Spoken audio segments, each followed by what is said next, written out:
During Scotland Loves Anime quite a few years back, I saw a merry film, GYO Tokyo Fish Attack. Based off Junji Ito's manga, GYO Ugomeku Bukimi, both versions feature hordes of walking sashimi. So pull up a chair, pour the best whiskey you've got. To start us off, let's begin with the plot. 'Twas the night before Christmas. No wait, that's the wrong tale. We start with some fishermen whose faces grow pale. Expecting a batch of fish, they caught something else instead. We only get to see the eyes that appear already dead. Transition to Kaori with her two friends in Hokkaido. We're also shown her boyfriend, Tadashi, in Tokyo. Aki and Erika are the names of Kaori's two mates. They're both stereotypical, as the writing dictates.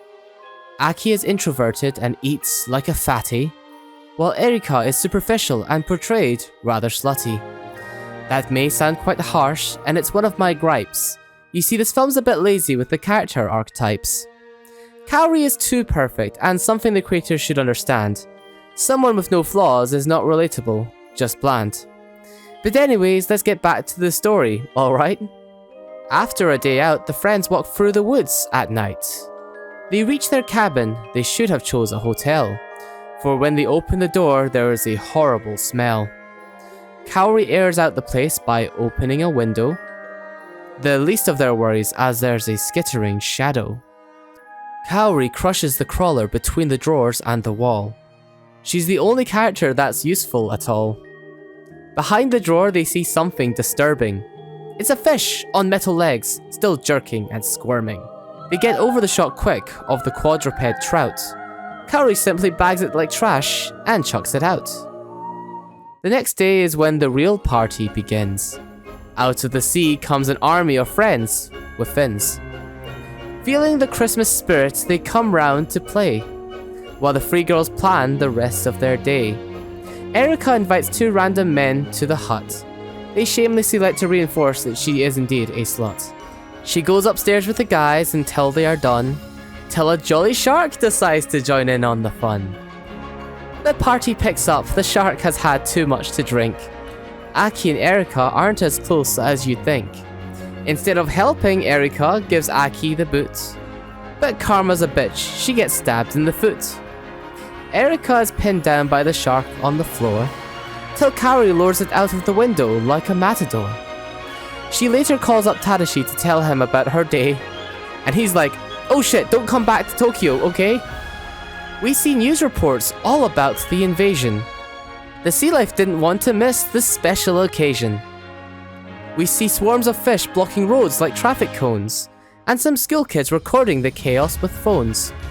Too worried about Tadashi, Kaori heads for the city, leaving Aki and Erika, who is starting to feel shitty. Between the illness and wound from earlier lies a connection, for these crawling fish carry a lethal infection. You become green like the Grinch and start to gain mass, as deathly fumes spew out from your mouth and ass. So yeah, the rest of the film is mainly about Kaori trying to reunite with her dear Tadashi. Easier said than done, as you can probably tell. Her search takes her straight through sushi hell. Through plane crashes, train crashes, and a circus for some reason? Still makes more sense than Osama Game last season. Now that was a horrifically, hilariously bad show. It did have the best yandere relationship I've seen though. Sorry, another time, let's get back on track. There's still things to address concerning the fish attack.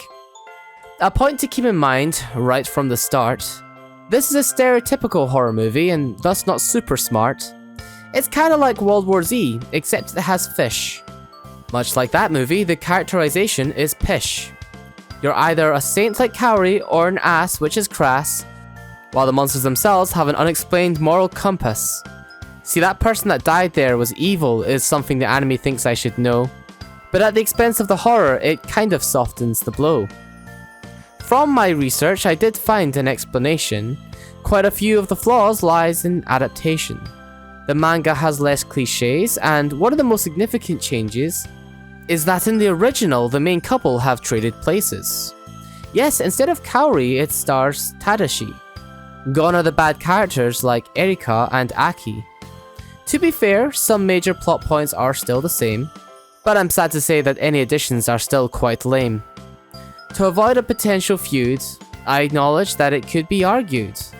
It's a B-horror movie, so the writing's intentionally bad. It's just that when I look more into Junji Ito's version, I felt a bit sad.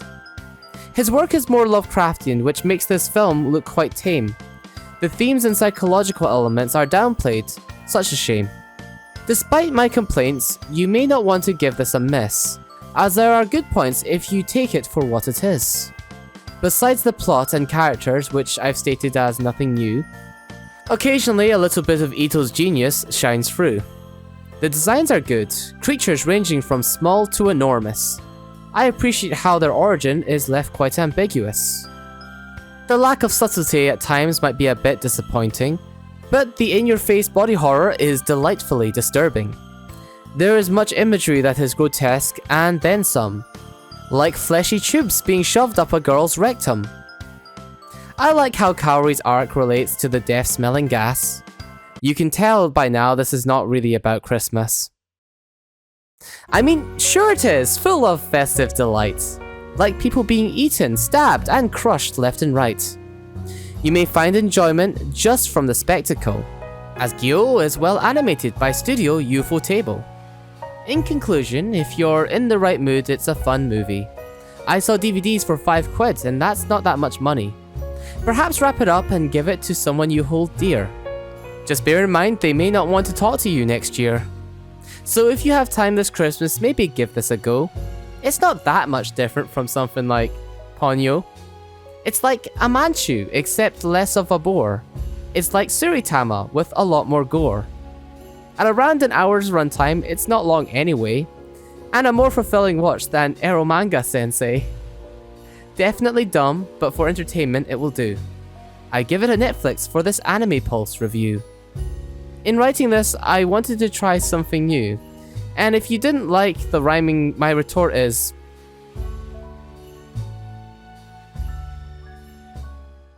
I'm sorry, I'll never do this again.